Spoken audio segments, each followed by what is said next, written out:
October 2 బుధవారం రోజున అమావాస్య రానుంది. ఇది చాలా శక్తివంతమైనది అమావాస్య. కనుక ఇలాంటి అమావాస్య రోజున అందరూ కూడా తప్పకుండా కలబందతో ఇలా చేయండి చాలు.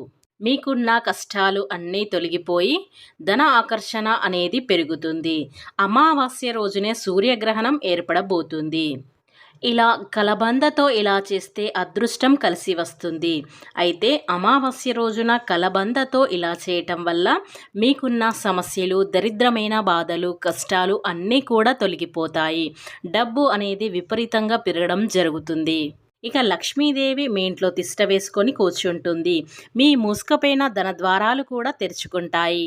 ఇక 24 గంటల్లో మీ సుడి తిరిగిపోతుంది. నరదృష్టి కూడా పోతుంది. అలానే కాకుండా నరదృష్టి ఎప్పుడు కూడా మనపై కానీ మన ఇంటిపై కానీ తగులుతూ ఉంటుంది. ఇలాంటి దిష్టి దోషాల నుండి బయటపడాలన్నా, మనకున్న అడ్డంకులన్నీ తొలగించుకోవాలన్నా ఖచ్చితంగా ఈ అమావాస్య అనేది చాలా శక్తివంతమైనది. ఈ శక్తివంతమైన అమావాస్య రోజున ఈ కలబందతో ఇలా చేస్తే చాలు. ఈ కలబంద మొక్కతో ఇలా చేస్తే మీరు గనక ఈ పరిహారం చేస్తే చాలా మంచి రిజల్ట్ వస్తుంది. ధనం ఉన్నదాన్ని అనుభవించకపోవడం, దరిద్రం ఎప్పుడు కూడా అలానే కాకుండా ఇంట్లో మనశ్శాంతి లేకపోవడం, ఇంట్లో గొడవలు జరగటం, ఇలా అన్ని రకాల మనకు ఇబ్బందులు వస్తూ ఉంటాయి. మనశ్శాంతి లేక మనం ఇంటి వరకు బాగుండకపోవడం, ఇంట్లో పిల్లలందరూ కూడా మాట వినకపోవడం, అలాగే ఇంట్లో సమస్యలు, ఇలా ఎన్నో సమస్యలు ఉంటాయి. ఇలాన్నిటి సమస్యలు తొలగించుకోవాలంటే అమావాస్య రోజున కలబంద మొక్కతో ఇలా చేస్తే సరిపోతుంది. కలబందతో ఏం చేస్తే మనకున్న సమస్యలు తొలగిపోతాయో తెలుసుకునే ముందు ఫ్రెండ్స్, నా చిన్న రిక్వెస్ట్ అండి, వీడియో పూర్తిగా చూడండి. నచ్చితే లైక్ చేయండి. అలాగే మా ఛానల్ని కొత్తగా చూసినట్లయితే సబ్స్క్రైబ్ చేసుకోవడం మర్చిపోకండి. కలబంద మొక్కలో చాలా రకాల శక్తులు దాగి ఉంటాయి. పరిహార శాస్త్రంలో కలబంద మొక్కను ఎంతో ప్రత్యేకత ఉంది. లక్ష్మీదేవికి కలబంద మొక్క అంటే చాలా ఇష్టం. పురాణాల ప్రకారం లక్ష్మీ సరస్వతి దేవి, పార్వతీదేవుల కలబంద మొక్కలో కొలువు తీరి ఉన్నారని చెబుతూ ఉంటారు. అలాంటి కలబంద మొక్కతో అమావాస్య రోజున ఈ చిన్న పరిహారం చేస్తే ఒక్క పూటలో మీ జీవితం మారిపోతుంది. ఇక మీకున్న దరిద్రం అంతా కూడా పోయి అదృష్టం వరిస్తుంది. ఇటీవల కాలంలో ప్రతి ఒక్కరి పేరిట్లోనూ కలబంద మొక్క ఉంటుంది. ఇంట్లో అయితే కలబంద మొక్క ఉంటుందో ఆ ఇంట్లో 33 కోట్ల దేవతలు కొలువితీరి ఉంటారు. కలబంద ఆకులో లక్ష్మీదేవి కొలువితీరి ఉంటుంది. ఈ భూమి మీద లభించే మొక్కలలో కలబంద మొక్క మంచి ఔషధ మొక్కగా కలబంద ప్రసిద్ధి చెందింది. వాస్తుశాస్త్రం ప్రకారం కలబంద మొక్కను అదృష్ట మొక్క అంటారు. ఈ మొక్కను ఇంట్లో నాటుకుంటే చాలా శుభప్రదం. ఈ మొక్కతో మనిషి జీవితంలో వచ్చే సమస్యలన్నీ కూడా తొలగిపోతాయి. కలబంద మొక్కను ఏ దిశలోనైనా సరే నాటుకోవచ్చు. కానీ మీరు కెరియర్లో కానీ పురోగతి సాధించాలనుకుంటే దానిని పశ్చిమ దిశలో నాటడం శుభప్రదం. కలబందతో కొన్ని రకాల పరిహారాలు చేయటం ద్వారా ఇంట్లో ఉండే దరిద్రాలను పోగొట్టి లక్ష్మీదేవి ఇంట్లోకి వచ్చేలాగా చేయవచ్చు. మరి ఇంత శక్తివంతమైన కలబంద మొక్కతో అమావాస్య రోజున ఏం చేయాలో తెలుసుకుందాం. ఎవరైతే ఆర్థిక సమస్యలతో బాధపడుతూ ఉన్నవారో వారు ఈ పరిహారం చేసుకోవచ్చు. చాలామంది ఇంట్లో ధనం రావడం లేదు, తరచుగా ఆరోగ్య సమస్యలు వస్తున్నాయి అని బాధపడుతూ ఉంటారు. పిల్లలు కూడా పదే అనారోగ్యానికి గురి అవుతున్నారని చింతిస్తూ ఉంటారు. మీ జీవితంలో ఎంత పెద్ద సమస్య ఉన్నా ఈ పరిహారాన్ని చేయండి. ఖచ్చితంగా మంచి ఫలితం వస్తుంది. కలబంద మొక్కలో మీరు మరియు ఇంట్లో ఉన్న నెగిటివ్ ఎనర్జీని తరిమి కొట్టి పాజిటివ్ ఎనర్జీని ఇస్తుంది. అయితే అమావాస్య రోజున ఇలా చేస్తే సరిపోతుంది. ఇక ఈ పితృపక్ష కాలంలో చేయవలసిన కొన్ని పనులు. ఈ పక్షం రోజుల్లో పూర్వీకులు తమ వారిని కలుసుకోవడం కోసం భూమి మీదకు వస్తారని శాస్త్ర పండితులు చెబుతున్నారు. ఈ సమయంలో మనం చేసే నది స్నానాలు, దానాలు, తర్పణాలు, శ్రద్ధ, కర్మలు, పిండ ప్రదానాలు వారిని ఆత్మ సంతృప్తి కలిగించే విధంగా ఉండాలని వారు పేర్కొంటున్నారు. దాని ద్వారా పూర్వీకులు ఆశీర్వాదం మనపై ఖచ్చితంగా ఉంటుందని వారు అనుకుంటారు. ఇలా చేస్తే పితృదోషం నుంచి విముక్తి, పితృదోష పరిహారం కావాలని భావించేవారు మంగళవారం ఉదయాన్నే హనుమాన్ ఆలయానికి దర్శించి హనుమంతునికి నైవేద్యం స్మరిస్తే పితృదోషాలు తొలగిపోతాయి. మంగళవారం వృద్ధ వృద్ధాశ్రమం దర్శించి వృద్ధులకు అన్నదానం చేసిన పితృదోషాలు తొలగిపోతాయి. అలాగే సోమవారం ఉపవాసం ఉండి పేదలకు ఆహారాన్ని పంచిపెట్టిన పితృదోష నివారణం అవుతుంది. అదేవిధంగా ఈ పితృపక్షంలో అంటే ఈ 15 రోజుల్లో పెద్దలను గౌరవించాలని వారు సూచిస్తున్నారు.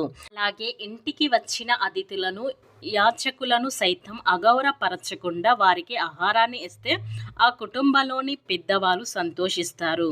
అదేవిధంగా జంతువులు పక్షులకు ఆహారంతో పాటు నీటిని ఇస్తే పితృదోషం తొలగిపోతుంది. పితృపక్షంలో కొన్ని కొనుగోలు చేయకూడదు. పితృపక్ష సమయంలో పూర్వీకులకు తర్పణాలు, శ్రద్ధ కర్మలు, అలాగే పిండ ప్రదానం, దాన ధర్మాలు వంటివి చేస్తుంటారు. అయితే చాలామంది పితృపక్షంలో మహాలయ అమావాస్య రోజున పెద్దలకు తర్పణం వదలడం, సాంబ్రాణి వేసి నివాళులు అర్పిస్తుంటారు. పితృపక్షం సమయంలో కొన్ని రకాల వస్తువులను అస్సలు కొనుగోలు చేయకూడదు. అవి మన పూర్వీకులకు ఆగ్రహాన్ని తెప్పిస్తాయి. ఈ సమయంలో పొరపాటున కూడా ఉప్పును కొనుగోలు చేయకూడదు. ఉప్పు కొనుగోలు చేస్తే తప్పకుండా పితృదోషం కలుగుతుంది. ఇది ఆర్థిక సమస్యలను తెచ్చిపెడుతుంది.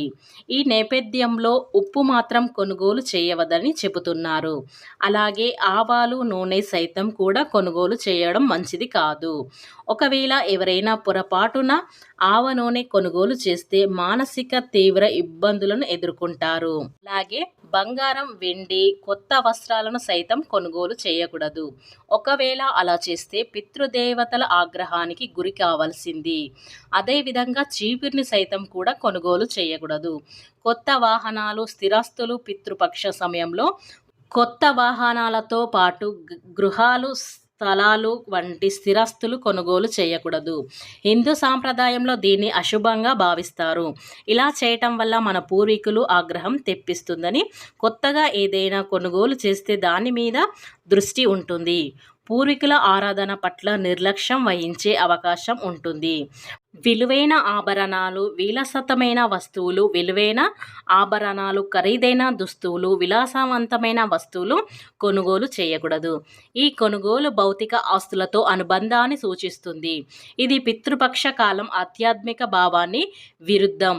భౌతిక విలాసంపై దృష్టి మళ్లితే పూర్వీకుల ఆరాధనలో నిర్లక్ష్యం వహించే అవకాశం ఉంటుంది. అందుకే విలాసవంతమైన వస్తువులను ఈ సమయంలో కొనుగోలు చేయకూడదు. కేవలం పూర్వీకుల ఆరాధనకు ప్రాధాన్యత ఇవ్వాలి. పితృపక్షంలో పురుషులు మాత్రమే అవి అసలు చేయవద్దు. ఈ 15 రోజుల పాటు పురుషులు తామసిక ఆహారాన్ని దూరంగా ఉండాలి. కేవలం సాత్విక ఆహారం మాత్రమే తీసుకుంటే మంచిది. అస్సలు మాద్యం, మాంసం వంటివి జోలికి అస్సలు వెళ్ళకూడదు. ఈ పితృపక్షంలో ఇలాంటి నియమాలు ఖచ్చితంగా పాటించాలి. అప్పుడే పితృదోషాల నుండి విముక్తి లభిస్తుంది. ఇక అమావాస్య రోజున కలబందతో ఏం చేస్తే మనకున్న సమస్యలు తొలగిపోతాయో ఇప్పుడు చూద్దాం. ఇక అమావాస్య రోజున ఇంటిని, వాకిలిని శుభ్రం చేసుకొని తలకు స్నానం చేసి లక్ష్మీదేవిని పూజించాలి. ఇలా లక్ష్మీదేవిని పూజించిన తర్వాత ఇంట్లో పెరిగే కలబంద మొక్క దగ్గరికి వచ్చి కొంచెం నీటిని పొయ్యండి. ఇక ఆ కలబంద మొక్కని ఇలా పోసిన తర్వాత ఒక చిన్న కలబంద మొక్కని తీసుకోండి. ఆ మొక్కను శుభ్రంగా మట్టి లేకుండా కడిగి ఒక ప్లేట్లో పెట్టుకోండి. వేర్లతో సహా ఆ మొక్కను తీసుకోవాలి. మొక్కకు ఉన్న ప్రతి ఆకుని పసుపు కుంకుమతో బొట్టుని పెట్టి లక్ష్మీదేవి పటం ముందు ఉంచాలి. ఇలా ఉంచిన తర్వాత ఆ కలబంద మొక్కకు ధూపం చూపించండి. అలా చూపించిన తర్వాత ఆ కలబంద మొక్కకు 2 లవంగాలను కుచ్చండి. ఆ కలబంద మొక్కకు కుచ్చిన తర్వాత మీరు దాని చేతిలో పట్టుకొని నమస్కరించుకొని ఇంటి ప్రధాన ద్వారాన్ని దగ్గరికి వెళ్ళండి. ఇలా వెళ్ళిన తర్వాత మీ ఇంటి ప్రధాన ద్వారం తూర్పు వైపున నిలబడి ఆ ఇంటి ముందు ఆ గుమ్మానికి 7 సార్లు తిప్పండి. తిప్పి ఆ గుమ్మానికి కట్టండి. ఇలా అమావాస్య రోజున ఒక్కరోజే ఆ గుమ్మానికి కలబంద కట్టండి. తర్వాత మరుసటి రోజును దీనిని తీసేసి ఏదైనా పిచ్చి మొక్కకు కట్టండి. ఇలా చేస్తే ఇంటిపై కానీ మీపైన కానీ ఎలాంటి దోషాలున్నా తొలగిపోయి లక్ష్మీదేవి అనుగ్రహం అనేది కలుగుతుంది.